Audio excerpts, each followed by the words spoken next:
Hello everyone, this is Advocate Mrinal Dattatreya Bua, practicing before the Supreme Court of India and visiting faculty for the cyber laws at ILI.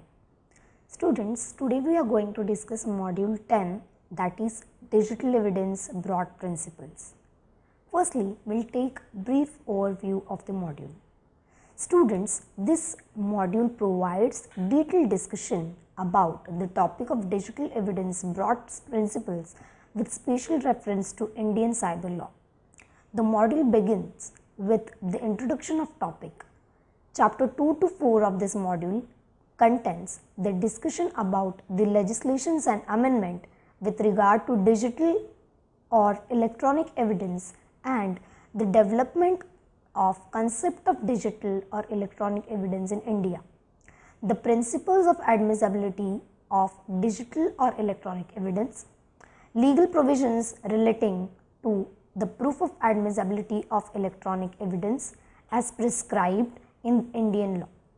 The fifth chapter highlights the standard of proof of digital or electronic evidence and appreciation of digital or electronic evidence as laid down by the Indian judiciary.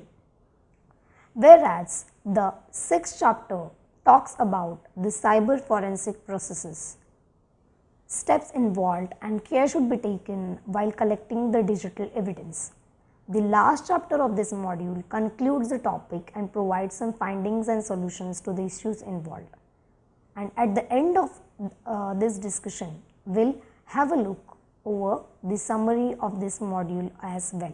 The objectives of this module are to understand the broad principles with respect to recognition, admissibility and mode of proof and appreciation of digital or electronic evidence in India.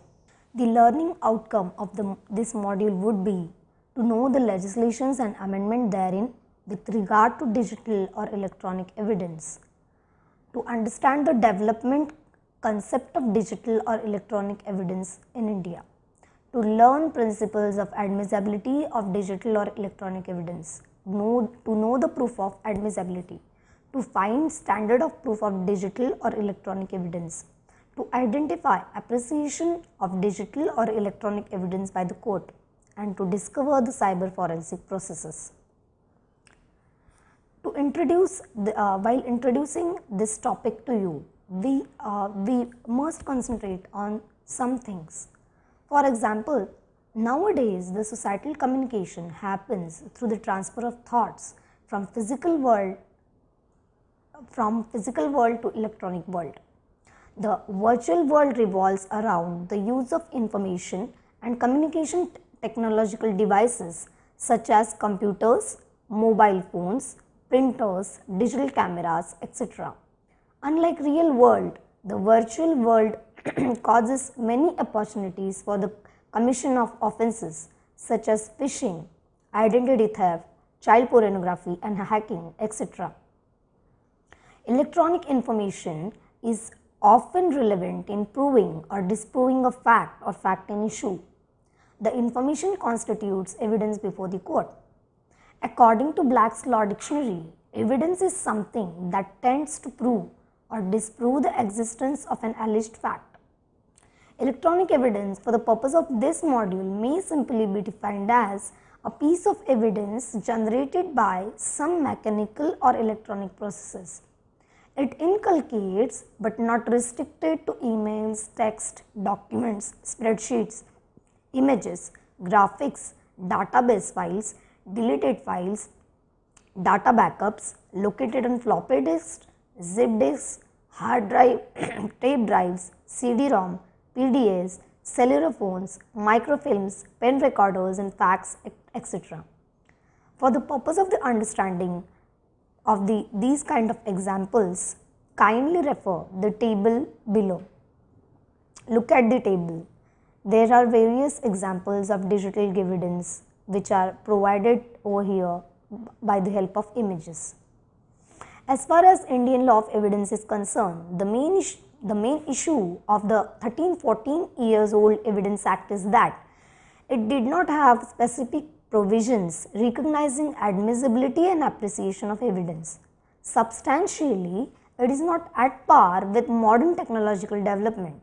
Hence, to recognize transactions that are carried out through electronic data interchange and other means of electronic communication, law was required to be amended.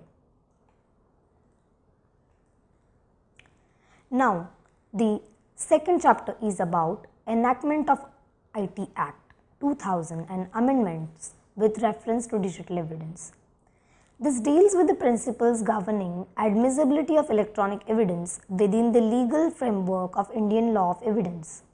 In the year 2000, Parliament enacted IT Act 2000 to allow for the admissibility of digital evidence, which amended the Indian Evidence Act 1872, the Indian Penal Code 1860 and Bankers Book Evidence Act 1891 in order to make the electronic evidence admissible. The definition of electronic evidence has been amended to include electronic records. Section 2, subsection 1, clause T of provides the term electronic records, which provides for data, record or data generated, image or sound stored, received or sent in an electronic form or microfilm or computer generated microfiche. Secondly, the section 2 subsection 1 clause R provides for the electronic form, means any information generated, sent, received or stored in a media, magnetic, optical, computer memory, microfilm, computer generated microfiche or similar device. Whereas the term information, which is provided under section 2 subsection 1 clause V, includes data, text images, sound voice codes, computer programs, software and databases or microfilm or computer generated microfiche. Now look at the next point, that is legislative mandate, mode of proof and admissibility of electronic evidence under Indian Evidence Act. Now let us see the provisions of Indian Evidence Act to see what our statute says on the issue of mode of proof of electronic evidence. Firstly, it talks about the admissions. Now the term admission includes a statement in oral, documentary or electronic form which suggests an inference to any fact at issue or of relevance. Section 22A provides that oral admissions regarding the contents of electronic records are not relevant unless the genuineness of electronic record produced is in question. Next point is about statement as a part of electronic record. When any statement is a part of an electronic record, the evidence of electronic record must be given as the court considers it necessary in that particular case to understand fully the nature and effect of statement and the circumstances under which it was made. This provision deals with the statements that form part of a long statement, a conversation or part of an isolated document, or statements that are contained in a document that forms part of a book or series of letters or papers. Next point is about as admissibility of electronic evidence. Section 5 of the Evidence Act provides that evidence can be given regarding only fact and issue or of relevance, whereas Section 65A provides that the contents of electronic records may be proved in accordance with the provisions of 65B. Section 65B provides that notwithstanding anything contained in the Evidence Act, any information contained in electronic record, that is, contents of a document or communication printed on a paper that has been stored, recorded and copied in optical or magnetic media produced by a computer output is deemed to be document and is admissible in evidence without further proof of original's production, provided that the conditions set out in section 65B subsection 2 to 5 are satisfied. Section 136 empowers the judge to decide on admissibility of the evidence. Now coming to the next point, that is conditions for the admissibility of electronic evidence. Before a computer output is admissible in evidence, the Some conditions as set out in section 65B subsection 2 must be fulfilled. Clause A provides that the computer output containing the information was produced by the computer during the period over which the computer was used regularly to store or process information for the purposes of any activities regularly carried on over that period by the person having lawful control over the use of the computer. Clause B provides that during the said period, information of the kind contained in the electronic record or of the kind from which the information so contained is derived was regularly fed into the computer in the ordinary course of the said activities. Clause C provides that throughout the material part of the said period, the computer was operating properly, or if not, then in respect of any period in which it was not operating properly or was out of operation during that part of the period, was not such as to affect the electronic record or accuracy of its content. And clause D provides that the information contained in the electronic record reproduces or it's derived from such information fed into the computer in the ordinary course of the said activities. Section 65B clause 4 subsection 4 provides that in order to satisfy the conditions set out above, a certificate of authenticity signed by a person occupying a responsible official position is required, which must identify the electronic record containing the statement, describe the manner in which it was produced, give such particulars of any device involved in the production of the electronic record by a computer, and deals with any of the matters to which the conditions for admissibility relate. Now, look at the next point, that is about presumptions regarding electronic evidence. A fact which is relevant and admissible need not be construed as a proven fact. The judge must appreciate the fact in order to conclude that it is a proven fact. The exception to this general rule is that the existence of certain facts specified in the Indian Evidence Act can be presumed by the court. For example, gazettes in the electronic form. There is a provision in Indian Evidence Act under section 81A which provides that the court presumes the genuineness of electronic records purporting to be from the official gazette or any legally governed electronic record, provided that electronic record is kept substantially in the form required by the law and is produced from the proper custody. Next presumption is about electronic agreements. Section 84A of Indian Evidence Act provides for the presumption that a contract has been concluded where the parties' digital evidence are affixed to an electronic record that purports to be an agreement. Next presumption is about secure electronic records and digital signatures. Section 85B of Indian Evidence Act provides that where a security procedure has been applied to an electronic record at specific time, the record is deemed to be secure electronic record from such time until the time of verification. Unless the contrary is proved, the court is to presume that a secure electronic record has not been altered since obtaining secure status.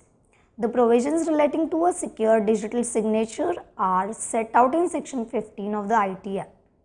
It is presumed that by affixing a secure digital signature, the subscriber intends to sign or approve the electronic record. In respect of digital signature certificates that is provided in section 8 of Indian Evidence Act, it is presumed that the information listed in the certificate is correct, with the exception of information specified as subscriber information that was not verified when the subscriber accepted the certificate. Next presumption is about electronic message. Under section 88A of Indian Evidence Act, it is presumed that an electronic message forwarded by a sender through an electronic mails server to an addressee corresponds with the message fed onto the sender's computer for transmission. However, there is no presumption regarding the person who sent the message. Next presumption is about the 5-year-old electronic record. The provision which is given under Section 90 of Indian Evidence Act makes it clear that where an electronic record is produced from the custody which the court considers to be proper and purports to be, or it is proved to be 5-year-old, it may be presumed that digital signature affixed to the document was affixed by the signatory or person authorized on behalf of the signatory. An electronic record can be said to be in proper custody if it is in natural place and under the care of the person under whom it would naturally be.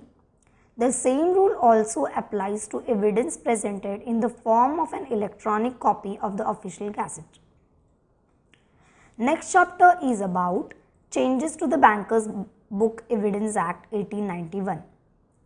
Now, the definition of Bankers Book under Section 2 subsection 3 includes the printout of data stored on a floppy disk or any other electronic magnetic device.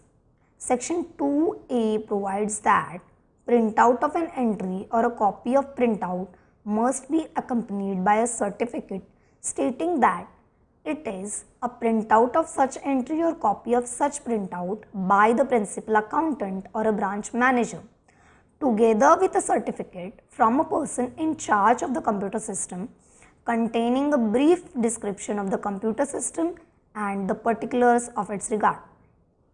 Now the question is, what is permissible as evidence under Bankers Book Evidence Act? Section 4 provides that a certified copy of any entry in Bankers Book shall in all legal proceedings be received as a prima facie evidence of the original entry itself. Now the question is, what are the Bankers Book in electronic form? Section 2 subsection 3 provides that any record stored in a microfilm, magnetic tape or any other form of mechanical or electronic data retrieval mechanism either on site or at any off-site including a backup or disaster recovery site of both. Next question arises, how a certified copy of electronic record be obtained? We can refer this section 2 subsection 8. A copy obtained through mechanical process can be certified if a certificate of the principal accountant or manager of the bank is there. A printout containing a certificate should be in accordance with section 2A. Now the next point is about nature of certificate for a copy obtained through a mechanical process. It has the following bullet points. A certificate from principal accountant or manager of the branch that the mechanical or other processes adopted to obtain the copy has ensured the accuracy of copy. Authenticity of certificate from principal accountant or branch manager, and certificate from person in charge of the computer system regarding safeguard to protect computer system and data. Now the fourth chapter is about changes in Indian Penal Code. A number of offences were introduced under provisions of first schedule of the IT Act amended the Indian Penal Code with respect to the offences for the production of documents that have been amended to include electronic records. The range of additional offences includes absconding to avoid the production of document or electronic record in court, which is provided under section 172 of IPC. Intentionally preventing the service summons, notice or proclamation to produce a document or electronic record in a court, which is provided under section 173 of IPC. Intentionally omitting to produce or deliver the document or electronic record to any public servant, which is provided under section 175 of IPC. Fabricating false evidence by making a false entry in an electronic record or making any electronic record containing a false statement, intending the false entry or statement to appear in evidence in judicial proceeding is provided under section 192 and 193 of IPC.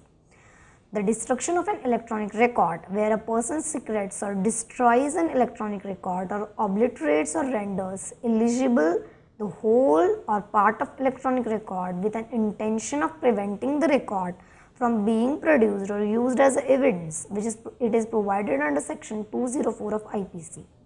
Making any false electronic record is provided under section 463 and 465 of IPC.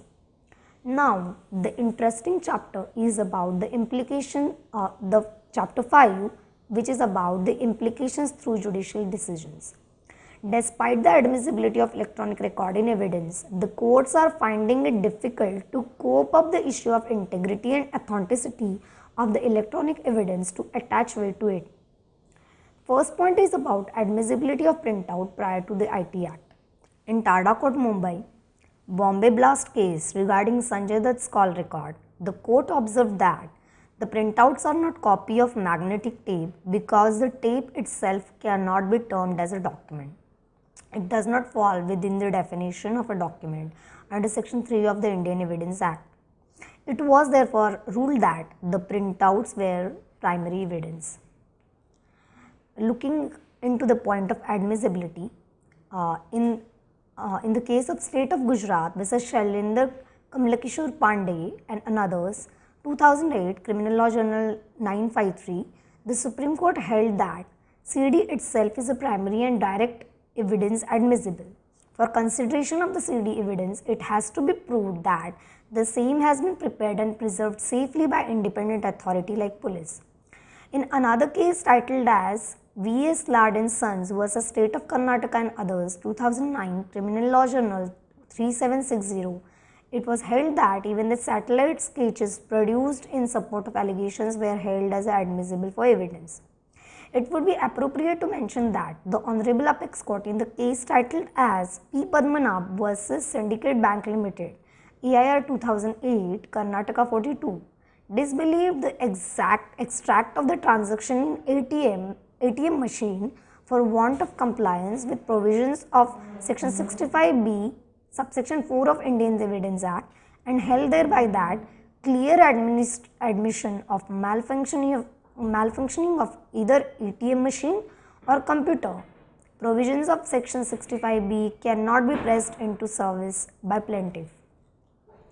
In PR Transport Agency vs. Union of India, reported in AIR 2006 Allahabad 23, it was held that the acceptance of the tender communicated by the respondents to the petitioner by email will be deemed to be received by the petitioner at Varanasi, where the petitioner has his place of business.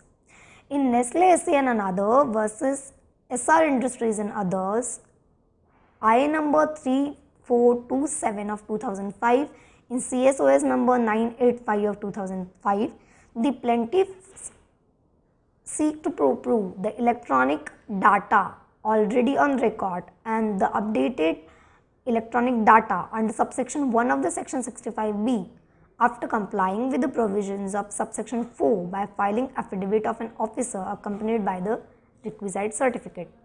Talking about the point of tape recordings, the Supreme Court of India in case of Ziabuddin Bukhari vs. Brijmohan Ramdas Mehra, reported in 2006 in Law Supreme Court 3911, has also observed that tape recorded speeches constitute a document as defined by section 3 of the Evidence Act, which stand on the same footing as photographs, and they are admissible in evidence on satisfying certain conditions with respect to identification, accuracy and relevancy of the voice recording. Thus, prior to the amendment, the court used to fall back upon the basic provisions to decide the admissibility and value of such record. Now, next point is about the search and seizure.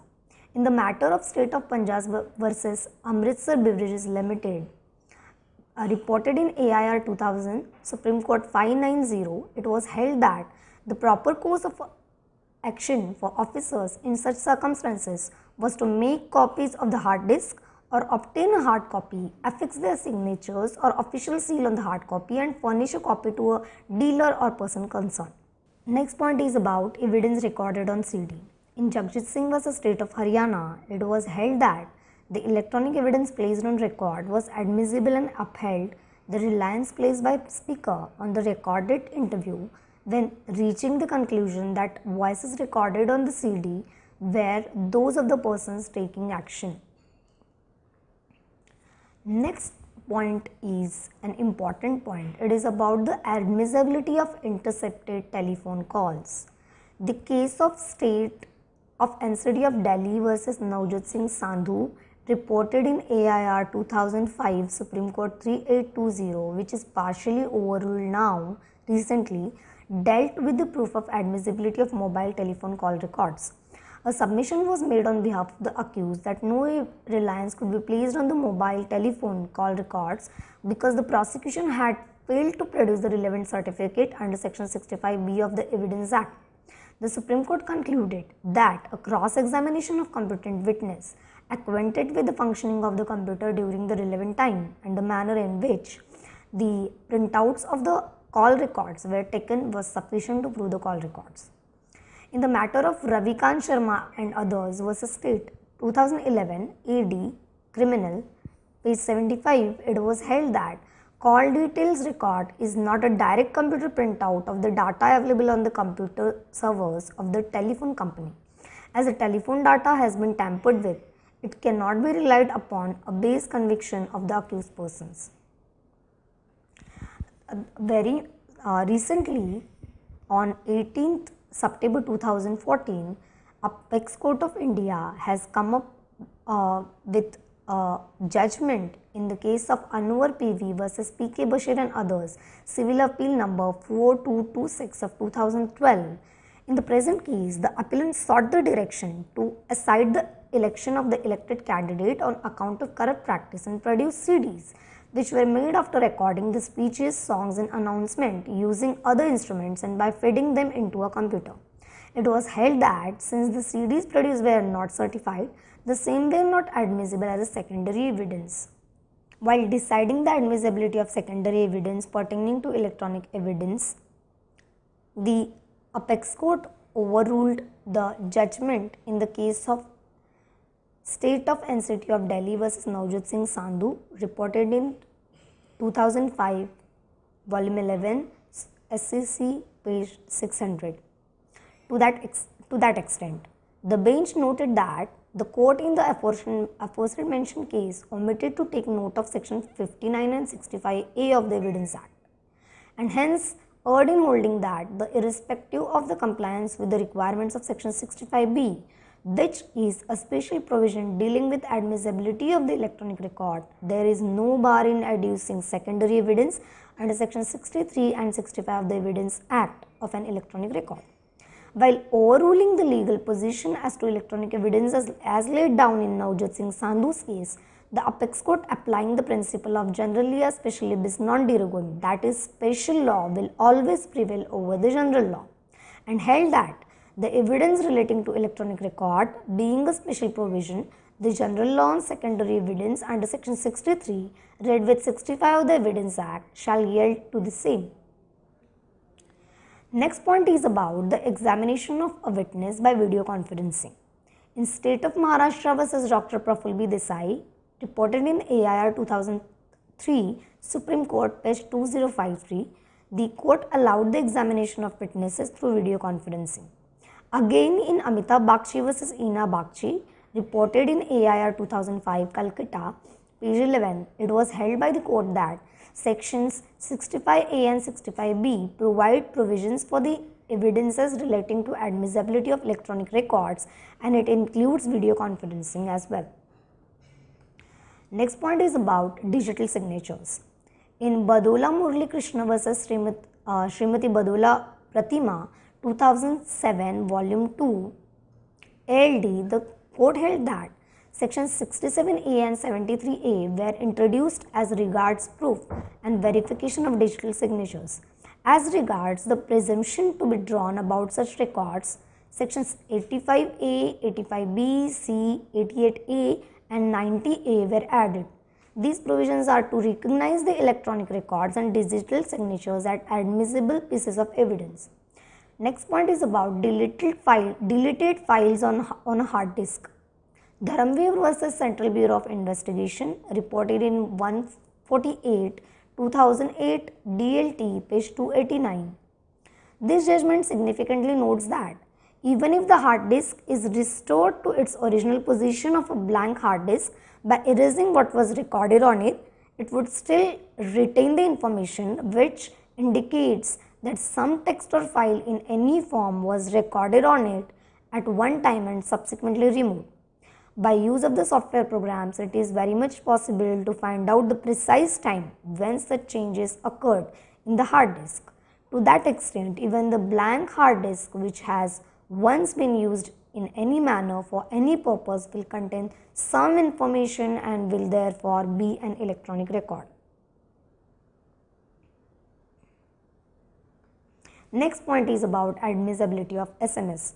In Rohit Vatpul Kaushal vs. State of Maharashtra 2007, in Law Mumbai, page 755, the Bombay High Court, after examining the SMS messages sent by the accused, held that some of the SMS sent by the accused certainly fall within the scope of section 67 of the IT Act.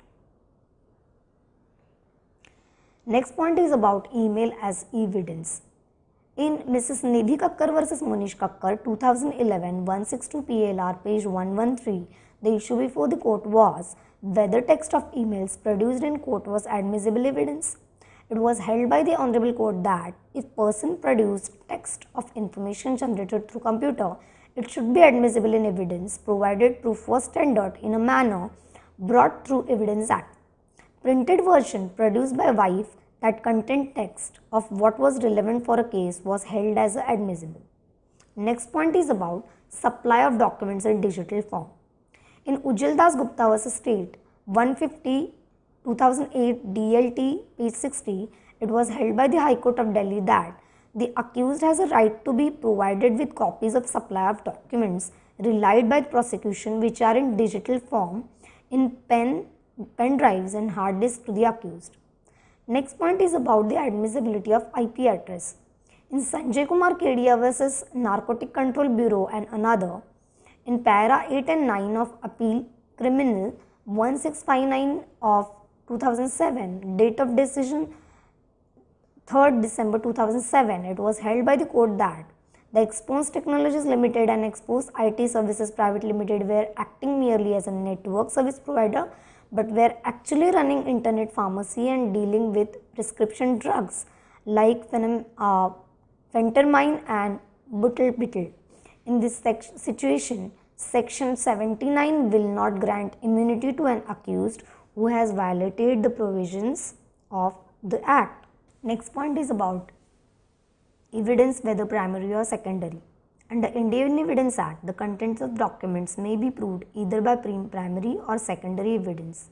Section 62 of the Act defines primary evidence as the document itself produced for the inspection of the court. The Act also defines secondary evidence under Section 63, subsection 2.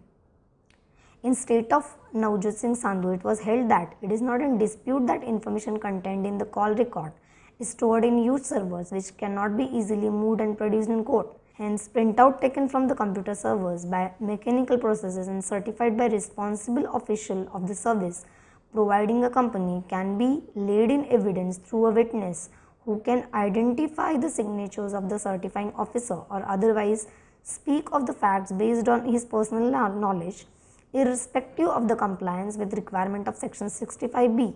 There is no bar to adducing secondary evidence under other provisions of Indian Evidence Act, but the same has been overruled and which is already discussed in this presentation. Next point is about aids and interpretation.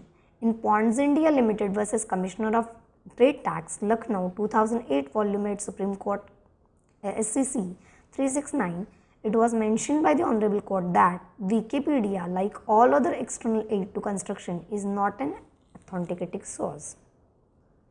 Next point is about evidence as per Bankers Book Evidence Act. In State Bank of India versus Rizvi Export Limited, DRT Allahabad, SBI had filed a case to recover money from some persons who had taken loans and submitted printouts of a statement of accounts maintained in SBI computer systems as a part of evidence. The relevant certificate, as mandated by Bankers Book Evidence Act, had not been attached to these printouts.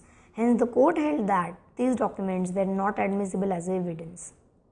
Next chapter is about cyber forensic processes. Here the question arises, what is cyber forensics? It is the process of identifying, preserving, analyzing and presenting digital evidence in a manner that is legally acceptable in any judicial or administrative hearing. Cyber forensics is divergent from traditional branches of forensic science. You can have a look over the diagram for the sake of further understanding. There are various cyber labs such as 3 labs at Hyderabad, cyber forensics labs such as 3 labs at Hyderabad, 1 lab at Trivandrum, 1 at CBI Delhi, 1 at Himachal, 1 at Ahmedabad and 1 at Mumbai. There are 6 stages of the cyber forensic processes. First is identification, second is acquisition, third is authentication, fourth is analysis, fifth is documentation and sixth is testimony.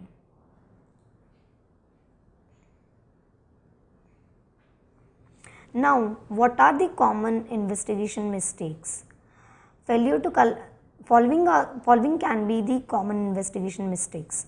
Failure to collect and preserve the electronic record, failure to label the electronic devices, media, etc., failure to calculate the hash function or collected electronic data, failure to record details of computer forensic examination in the charge sheet may lead to discharge or even acquittal to the accused. You can have a look over the diagrams which have an explanatory report of cyber forensic as well as the cyber forensic processes. Hence, at the end, we can conclude that though the Indian Evidence Act cannot be withered away in the era of new technological developments as suitable amendments have been incorporated, the need of an RE is to fill the gaps where no law exists and to reduce into writing where judicial pronouncements have held up the system so far. Therefore, one has to be cautious while appreciating the digital or electronic records. Hence, at the end, for the sake of understanding, we can summarize the module as follows. With the advent in technology, it was necessary to enact a new law and amend the old law to deal with the issue of cybercrime. Hence, by enacting IT Act 2000 and amending the statutes such as Indian Evidence Act 1872, IPC 1860, Bankers Book Evidence Act 1891, certain provisions are provided to ascertain standard of proof and appreciation of electronic evidence, that is, evidence in electronic form. For the purpose of admissibility of electronic record, a 3-pronged test is important for the prosecution. First is document in question is an electronic record, second is it is produced by the computer and it should be accompanied by a certificate fulfilling the conditions laid down under section 65B subsection 2 clause B subclause clause B subsection 2 subsection 4 or proven by the way of secondary evidence. While deciding various cases, courts have recognized the electronic evidence in various forms such as CDs, emails, tape records, IP addresses, telephone records, etc. So also certain steps are required to be followed and care should be taken while collecting the evidence. Although the present law of evidence has been amended, the law will have to be amended as and when required with new technological development. Goodbye and thank you very much.